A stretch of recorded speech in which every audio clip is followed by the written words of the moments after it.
Montreal, you already know who it is, Samantha Donnett of Glam Room Entertainment. And I have none other than the big soca artist, Skinny Banton in Montreal.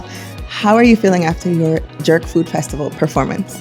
I feel good, man. I feel great. And it's a pleasure to be here with Glam Room Entertainment. So, you know, the thing of pay shellings, pay vibes. Everybody seemed to have a good time. So, yeah, it was great. All right. So let's dive into the music. What's your favorite song of yours? My favorite song of mine, I have a few favorites. At one time it used to be Saltfish, at next time it used to be Lifetime to Banker, then it used to be Wrong Again. And presently my new favorite is I decide to cook a piece of meat and never ask, so I check my neighbor. Put your money where your mouth is. So I have a few favorites. I mean, it's all mine. If I don't like it, I can't expect anybody else to like it. You know, so I appreciate them all, man. Well, from the music, you seem to like to cook. You like to soak and cook saltfish. Now you're cooking a piece of meat. What else are you going to cook next? I like to cook, I like to eat. All right. Got it. Loud and clear. So what was the inspiration behind the song Selfish? Well, it's just creativity of music, you know. We played jab, and growing up listening to some of the other calypsonian music always had that double meaning, you know, like Sparrow, for instance. When I grew up listening to Dina and Dinah, I wouldn't think what I'm thinking now. Back then I used to thought they probably have a supermarket or they had some, you know, provision stand on the corner posing. Mm-hmm. But now you get older, you realize, you know, when Sparrow say both of them. Mm-hmm. So me growing up with the essence of calypso that had you thinking in both ways. Yeah. When it's centralized in one direction, it kind of give me the inspiration of that creativity. So when I say things like soak it, good, people tend to think of it. Yeah, you're cooking, you must soak this all fish. Mm-hmm. But when you get older, you realize what else soak it good.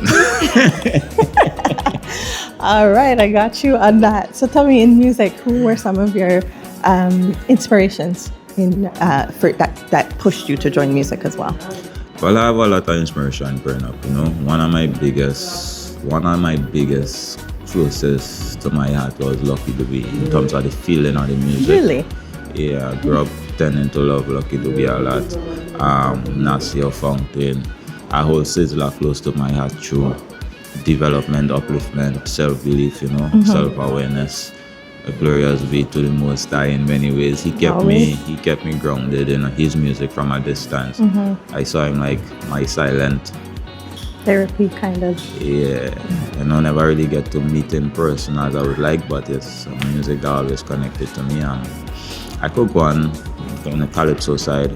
You have Shadow, you have Sparrow, you have Kitchener, Arrow, you know, to name a few.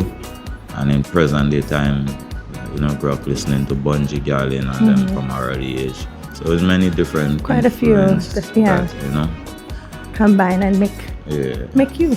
Yeah. All right. So what can the people look forward to coming from you in the upcoming months and the upcoming new year, which is approaching 2027? Well, I mean, I don't like to set expectation because, you know, I try to exceed every expectation set. So always in work process, a few projects working on trying to rebuild to 2027 because I'm not the competitive type. A lot of people tend to expect me every carnival, every soca monarch and this stuff. I do music from a musical perspective.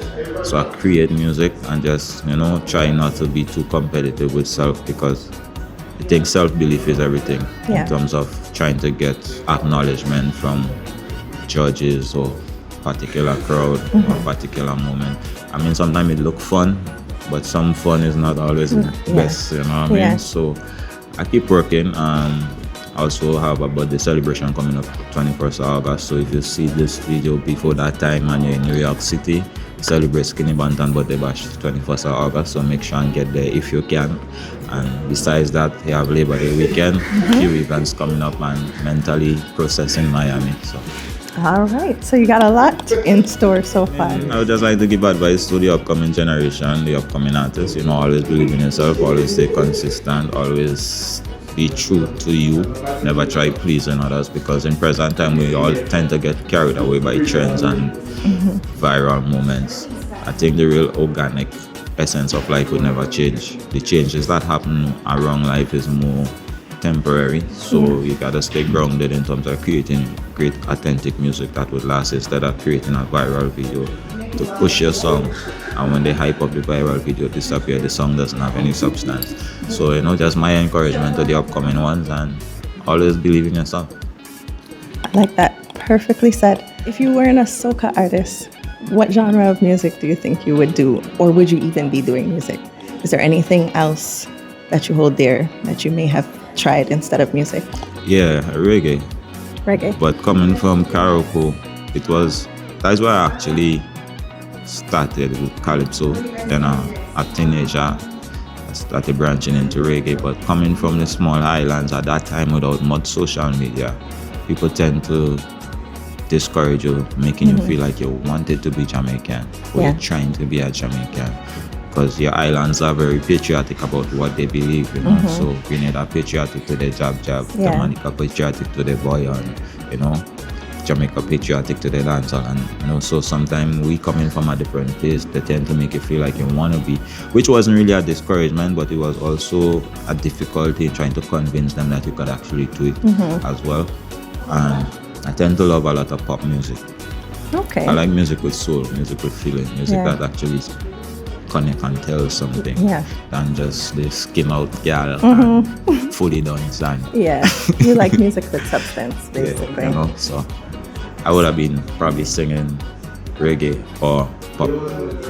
Okay, well, it's not too late to try. Do you think you may venture into any of those areas? Well, it's possible, but I feel like I never run into the right links and connection to actually make it happen, because sometimes you could sit down home and create it and say, this is what you want to do. But then without having the right channel, it could also be a difficulty, So maybe if I get embraced or I run into the right people who tend to have that lineage and direction that could show me some of the ropes in that aspect, I will give it a try. Well, I hope that happens for you. I would love to see what you do in those fields, especially reggae. I think you got it. I think you can make it work. Come on. Capable. All right, one last question. What's your favorite meal? Saltfish. Thank you so much for taking the time to speak with Glam Room Entertainment, and all the best in your future endeavors. And I'm looking forward to something new, maybe some reggae coming from you. Yeah, hopefully soon. But you know it go. Glam Room Entertainment. Skinny Banton, my name representing, and we are turn up the mic. Just a mile in it. When I say I'm fed up with horn, Glam Room Entertainment feel this joke I'm making. Banging.